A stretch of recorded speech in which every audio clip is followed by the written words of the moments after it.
எல்லாருக்கும் வணக்கம். இன்றைக்கி இந்த வீடியோவில் ஹை ஃபைபர், ஹை ப்ரோட்டீன் இருக்கக்கூடிய ஒரு 5 விதமான பிரேக்ஃபாஸ்ட் ரெசிபிஸ் தான் பார்க்க போகிறோம். இது நீங்கள் மார்னிங் பிரேக்ஃபாஸ்ட்டாகவும் எடுத்துக்கலாம், நைட் டின்னருக்கும் எடுத்துக்கலாம். வெயிட் லாஸில் இருக்கிறவங்களுக்கும் இது ரொம்ப ஹெல்ப் பண்ணும்.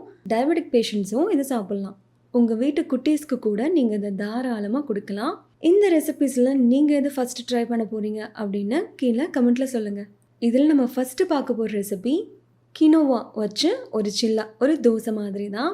அதுக்கு ஒரு பவுலில் 1.5 கிளாஸ் அளவுக்கு நான் சீமை திணை எடுத்துருக்கிறேன். கீனோவா அப்படின்னு சொல்லுவாங்க, இல்லைன்னா சீமை திணை அப்படின்னு சொல்லுவாங்க. இப்போ இதை நல்லா வாஷ் பண்ணிவிட்டு எடுத்துகிட்டு வந்துடலாம். பாருங்கள், வாஷ் பண்ணியாச்சு. இப்போ இதை ஓவர் நைட் நான் ஊற வைக்க போகிறேன். ஸோ ஓவர் நைட் நல்லா ஊறணும். இது அப்படியே இருக்கட்டும்.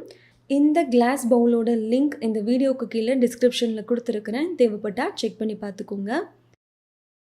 ஒரு 8 மணி நேரத்துக்கு நல்லா ஊறி வந்திருக்கு. இப்போ இந்த தண்ணியை நம்ம ஃபில்டர் பண்ணிவிட்டு இதை ஒரு மிக்ஸி ஜாருக்கு நம்ம ட்ரான்ஸ்ஃபர் பண்ணிக்கலாம்.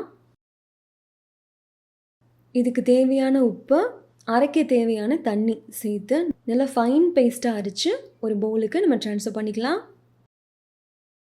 இப்போது இது கூடவே ஒரு பெரிய சைஸ் கேரட்டை இந்த மாதிரி துருவி இதில் சேர்த்துக்கோங்க. கூடவே ஒரு சின்ன சைஸ் பீட்ரூட்டையும் துருவி சேர்த்துக்கோங்க. காரத்துக்காக ஒரு பெரிய சைஸ் பச்சை மிளகாயை குட்டி குட்டியாக கட் பண்ணி இதில் சேர்த்துருக்கிறேன். கொஞ்சம் போல் நறுக்கி வச்ச மல்லி இலையை சேர்த்துக்கோங்க. அவ்வளோதான், நம்மளோட மாவு இப்போ ரெடியாக இருக்குது.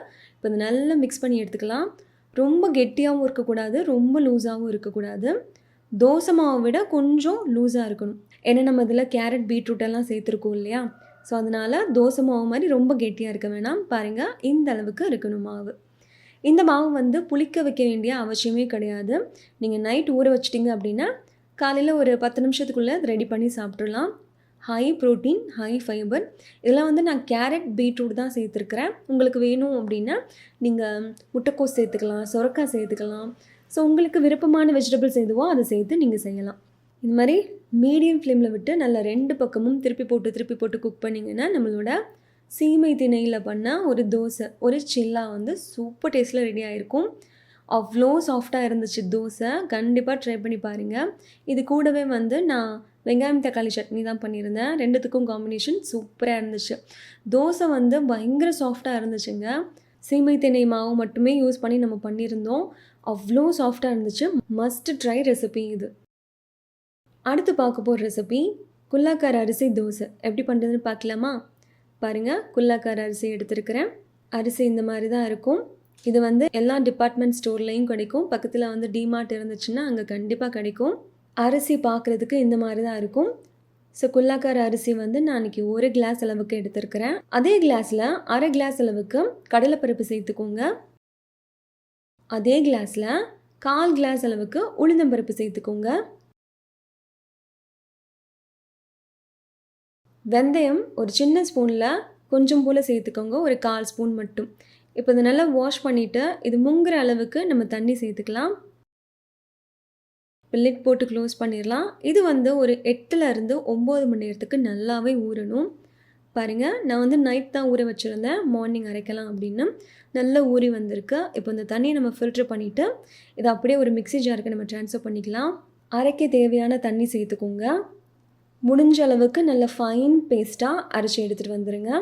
பாருங்கள், அரைச்சாச்சு. இப்போ அது ஒரு பவுலுக்கு ட்ரான்ஸ்ஃபர் பண்ணிவிட்டு இந்த மாவுக்கு தேவையான உப்பு சேர்த்து உங்கள் கை விட்டு நல்லா பிசைஞ்சு விட்டுக்கோங்க. நல்லா மிக்ஸ் பண்ணி விட்டுக்கோங்க. இப்போ நம்ம லிட் போட்டு க்ளோஸ் பண்ணிடலாம். இது புளிக்கட்டும். இந்த மாவு எனக்கு புளிச்சு வர்றதுக்கு 4 மணி நேரம் போல் ஆச்சு. பாருங்கள், மாவு நல்லா புளிச்சு வந்திருக்கு. மாவு கொஞ்சம் கெட்டியாக இருந்தனால கொஞ்சமாக தண்ணி சேர்த்து தோசை மாவு பதத்துக்கு ரெடி பண்ணி எடுத்துக்கிட்டேன். பாருங்கள், மாவு ரெடியாக இருக்குது தோசை ஊற்றுறதுக்கு. இந்த மாவில் தோசை மட்டும்தான் பண்ண முடியும், இட்லி பண்ண முடியாது. இட்லிக்கு ரேஷியோ மாறும். இந்த குல்லாக்கார அரிசி வச்சு இட்லி ரெசிபி வேணும்னா கீழே கமெண்ட்டில் சொல்லுங்கள், நான் சீக்கிரமாகவே அப்லோட் பண்ணுறேன். நல்லா சூடான டவாவில் இந்த மாதிரி ஆனியன் வச்சு நல்லா தேய்ச்சிட்டு அதுக்கப்புறமா நம்ம தோசை ஊற்ற ஆரம்பிச்சிடலாம். நீங்கள் நெய் போட்டு செய்யலாம், இல்லை நல்லெண்ணெய் போட்டு கூட செய்யலாம். பாருங்கள், தோசை ரெடி ஆகிடுச்சு. மீடியம் ஃப்ளேமில் விட்டு நல்லா 2 பக்கமும் திருப்பி போட்டு குக் பண்ணிங்கன்னா தோசை அவ்வளோ அருமையாக வரும். டேஸ்ட்டு பயங்கரமாக இருந்துச்சு. கண்டிப்பாக ட்ரை பண்ணி பாருங்கள். அந்த அரிசியும் பருப்பும் போட்டு பண்ணனால இந்த அரிசியோட ஃப்ளேவரே நல்லா இருந்துச்சு.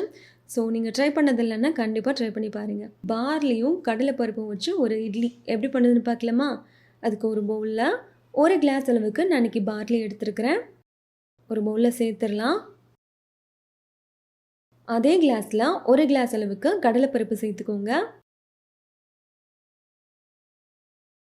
அதே கிளாஸில் 1/2 கிளாஸ் அளவுக்கு உளுந்தம்பருப்பு சேர்த்துக்கோங்க. 1/2 கிளாஸ்க்கும் கொஞ்சம் ஜாஸ்தியாக இருக்கணும். 1/2 கிளாஸ் ப்ளஸ் 1 ஸ்பூன் அளவுக்கு. ஒரு 1/4 ஸ்பூன் அளவுக்கு மட்டும் வெந்தயம் சேர்த்துக்கோங்க. இப்போ இது நல்லா வாஷ் பண்ணிவிட்டு எடுத்துகிட்டு வந்துடலாம். பாருங்கள், வாஷ் பண்ணியாச்சு. இப்போ இது முங்குறதுக்கு தேவையான தண்ணி சேர்த்து நம்ம லிட் போட்டு க்ளோஸ் பண்ணி வச்சிடலாம். இது ஒரு 8லேருந்து 9 மணி நேரத்துக்கு கண்டிப்பாக ஊறணும். பாருங்கள், நல்லா ஊறி வந்திருக்கு. இப்போ இந்த தண்ணியை நம்ம ஃபில்டர் பண்ணிக்கலாம். இது ஒரு மிக்ஸி ஜாருக்கு சேர்த்துக்கோங்க. நம்ம இட்லி தான் பண்ண போகிறோம். அதனால நம்ம ரொம்ப ஃபைன் பேஸ்ட்டாகவும் அரைச்சிடக்கூடாது, நல்லா இருக்காது. தோசைக்கு தான் நம்ம நல்லா ஃபைனாக அரைக்கணும். இட்லி செய்கிறப்போ லைட்டாக கொரன்னு ஒரு டெக்ஸ்சரில் இருக்கணும். இப்போ இந்த மாவுக்கு தேவையான உப்பு சேர்த்துக்கோங்க. உப்பு சேர்த்துட்டு நல்லா கைவிட்டு இந்த மாதிரி நல்லா மிக்ஸ் பண்ணிக்கோங்க. பாருங்கள், மாவு பார்த்தாலே உங்களுக்கு தெரியுதா? லைட்டாக கொரன்னு ஒரு டெக்ஸ்சரில் இருக்கணும். இப்போ நம்ம லிட் போட்டு க்ளோஸ் பண்ணி வச்சுக்கலாம். மாவு புளிச்சு வரட்டும். எனக்கு இந்த மாவு புளிச்சு வர்றதுக்கு 5 மணி நேரம் போல் ஆச்சு. பாருங்கள், மாவு நல்லா புளிச்சு வந்திருக்கு. மாவு கொஞ்சம் கெட்டியாக இருந்தனால நான் கொஞ்சம் போல் தண்ணி சேர்த்து இட்லி மாவு பதத்துக்கு ரெடி பண்ணி எடுத்துக்கிட்டேன். இந்த மாவு எத்தனை நாள் வரைக்கும் ஸ்டோர் பண்ணி யூஸ் பண்ணலான்னு நிறைய பேர் கேட்குறீங்க.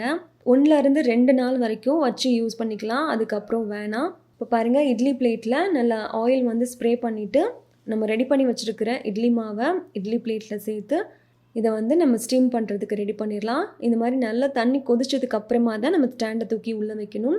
10லேருந்து 12 நிமிஷத்துக்கு குக் பண்ணி எடுத்திங்கன்னா நம்மளோட இட்லி சூப்பராக ரெடி ஆயிரும். பாருங்கள், இப்போ இது கொஞ்சம் ஆறினதுக்கு அப்புறமா நம்ம எடுத்துக்கலாம். பாருங்கள், நல்லா ஆறிடுச்சு. நல்லா சூடாக சாப்பிடும்போது சாஃப்டாக இருந்துச்சு. கொஞ்சம் ஆற விட்டு சாப்பிட்டிங்கன்னா லைட்டாக ஹார்டாக இருக்கிற மாதிரி இருக்குது. அப்படியே சுட சுட சட்னி ஊற்றி சாப்பிட்டிங்கன்னா சூப்பர் டேஸ்ட்டில் இருக்கும். கொஞ்சம் ஆறினதுக்கப்புறமா லைட்டாக ஹார்டாக இருக்கிற மாதிரி இருக்குது, அதை மட்டும் பார்த்துக்கோங்க. அடுத்து பார்க்க போகிற ரெசிபி சீமை திணையும் பாசிப்பருப்பும் வச்சு ஒரு கிச்சடி எப்படி பண்ணுன்னு பார்க்கலாமா? இது பண்ணுறதுக்கு ஃபஸ்ட்டு குக்கரில் 1 ஸ்பூன் அளவுக்கு நெய் சேர்த்துக்கோங்க. ஒரு பிரியாணி இலை கூடவே ஒரு 2லேருந்து 3 பூண்டு பல்லை இந்த மாதிரி நல்ல ஃபைனாக சாப் பண்ணி இதில் சேர்த்துக்கோங்க. இது கூடவே 1/2 ஸ்பூன் அளவுக்கு ஜீரகம் சேர்த்துக்கோங்க. ஒரு கொத்து கருவேப்பிலை சேர்த்துட்டு அந்த பூண்டை நல்லா கோல்டன் ப்ரௌனாக வதங்கணும். பூண்டோட கலரே நல்லா சேஞ்ச் ஆகணும். அந்த அளவுக்கு நம்ம நல்லா குக் பண்ணிக்கலாம். பாருங்கள், இப்போ நம்ம வெஜிடபிள்ஸ் எல்லாம் சேர்த்துடலாம்.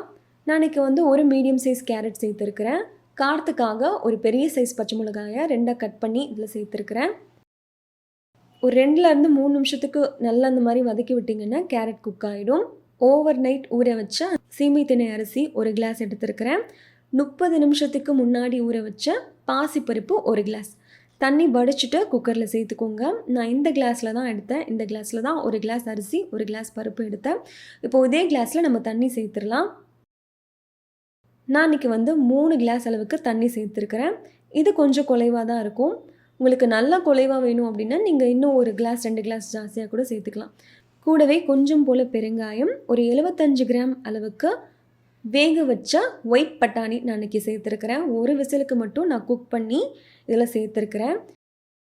கூடவே இந்த சாதத்துக்கு தேவையான உப்பு, 1/4 ஸ்பூன் மஞ்சள் தூள், 1/4 ஸ்பூன் மிளகாய் தூள் சேர்த்துட்டு நல்லா கலந்து விட்டுக்கோங்க. உப்பு சரியாக இருக்கான்னு ஒரு தடவை செக் பண்ணி பார்த்துக்கோங்க. கடைசியாக கொஞ்சம் போல் நறுக்கி வச்ச மல்லி இலையை இதில் சேர்த்துட்டு லிட் போட்டு க்ளோஸ் பண்ணிடுங்க.